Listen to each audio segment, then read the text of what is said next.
In an examination, A has scored 20 marks more than B.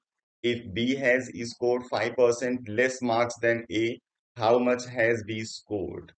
तो यहाँ पे दो अलग अलग कैंडिडेट ए और बी,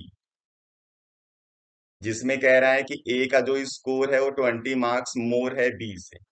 यानी अगर ए के मार्क्स को आप एक्स एज्यूम करोगे तो जो बी का मार्क्स होगा इस एक्स से 20 कम होगा। इसका उल्टा भी आप एज्यूम कर सकते हो, अभी मैं उसको उस तरीके से भी सॉल्व करके आपको दिखा दूंगा, क्योंकि जरूरी नहीं कि जो मेरे दिमाग में चल रहा है वही आपके दिमाग में भी चल रहा होगा। मैंने एक्स इसको एज्यूम किया, आपके दिमाग में आ सकता है कि हमने एक्स बी को एज्यूम क्यों नहीं किया। इसलिए उस तरीके से आप सॉल्व कर सकते हो, अभी मैं उसको चेक करूंगा। अब यहाँ पे हमने बी के 20 मार्क्स कम कर दिए। अब यहाँ पे कह रहे हैं कि जो 20 मार्क्स इसका कम हुआ है वो ए का 5% है। यानी क्लियर है कि ए का जब आप 5% मार्क्स करोगे तो जितना मार्क्स बी का कम है वही है ये, और मार्क्स उसके कितने कम है 20। यानी कि एक्स का 5% करने पे 20 आना चाहिए। अब इसी को आप सॉल्व कर दो तो ये हो जाएगा आपका x इक्वल टू 400। तो जो x है वो a का मार्क्स है, मतलब कि जो मार्क्स ऑफ a है वो 400 है। तो जो b का मार्क्स होगा इससे 20 कम होगा।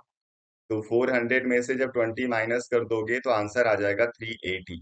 मतलब 380 मार्क्स बी का है। तो आंसर बी हो गया। अब इसी को उल्टा हम एज्यूम कर लेते हैं।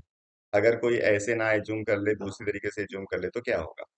ए और बी दो, यहाँ पे हमने एज्यूम कर लिया कि बी का मार्क्स मान लो एक्स है। जो ए का मार्क्स होगा अब इससे 20 ज्यादा होगा, क्योंकि बी का मार्क्स इससे 20 कम है। तो आपको x प्लस 20 लिखना पड़ेगा। अब इसी x प्लस 20 का जो 5% होगा वो 20 के बराबर होना चाहिए।